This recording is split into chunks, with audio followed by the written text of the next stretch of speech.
हाँ जी। आज मैं पूछ रहा हूँ कि माता के चमत्कार बताओ कुछ। माता के बहुत सारे चमत्कार हुए मेरे जीवन में और मेरे अच्छा। बहुत सारे अनुभव हैं माता रानी के। अच्छा। मैं बताना तो चाहती हूँ कि कोई सुने मेरी कहानी। कोई सुनना नहीं चाहता और सब मजाक उड़ाते हैं। अच्छा, तो हाँ। तो मैं सुनूंगा, आप बताओ, सुनाओ आप कहानी, मेरे को मजा हाँ, आता है। एक बार पता क्या हुआ। मैं माता रानी की भक्त थी हम्म। और मैं हर समय जय माता की बोलती रहती थी। हम्म। तो सपने में भी मैं जय माता की बोलती रहती थी। तो क्या हुआ, एक बारी मेरी ननद है ना, उसके 8 साल तक शादी के बच्चे नहीं हुए। तो वो बोलती है मेरे को, भाभी अपना एक बच्चा मुझे दे दो। मैंने कहा नहीं, आपका अपना बच्चा हो जाएगा दीदी, मैं अपना बच्चा क्यों दे दूँ।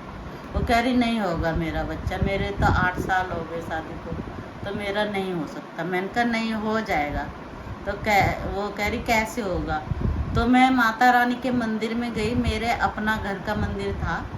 तो वहाँ पे एक माता रानी का लॉकेट पड़ा हुआ था। मैंने वो लॉकेट उठा के माता रानी को मत्था टेक के और उनके गले में पहना दिया। तो मैंने उनको बोला कि अब आपका ना बच्चा हो जाएगा, अगले साल तुम आओगी तो अपने गोद में बच्चा लेके आओगी। तो उसने बोला ठीक है भाभी, अगर ऐसा हो गया तो मैं तुझे एक सूट पहनाऊंगी। मैंने कहा ठीक है, अब मेरा सूट पक्का।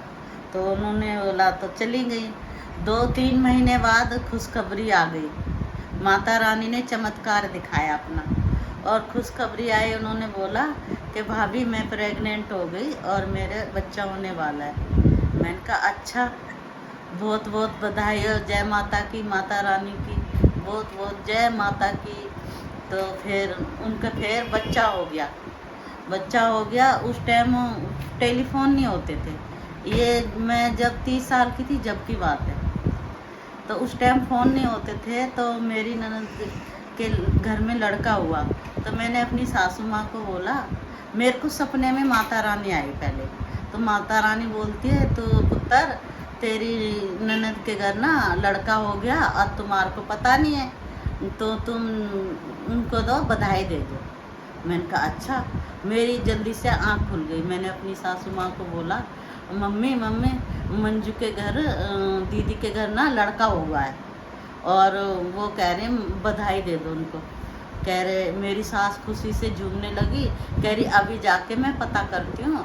पहले वो दूसरे वाले फ़ोन होते थे, तार वाले। टेलीफोन। हाँ, तो उसमें जाके पड़ोसियों के घर से फ़ोन करके पता करती हूँ। मेरी सासू माँ गई, कह रही मैं पता करती हूँ। वहाँ पे गई, फ़ोन किया तो उन्होंने बोला कि हाँ उनका लड़का हुआ है, 2 दिन का लड़का हो गया।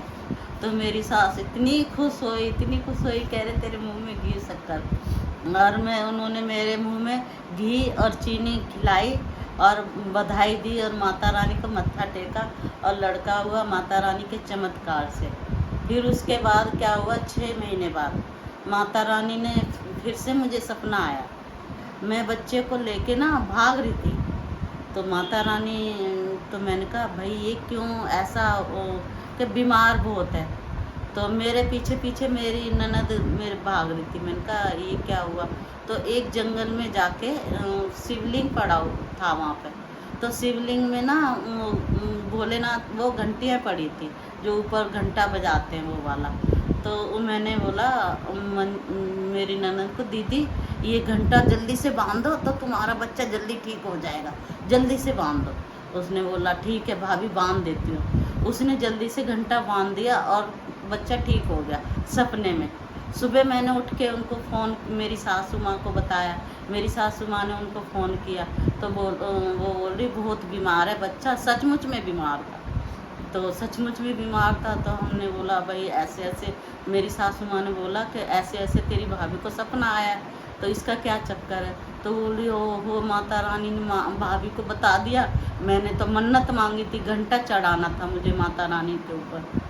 तो मैंने घंटा नहीं चढ़ाया, इसलिए भाभी को ये सपना आया।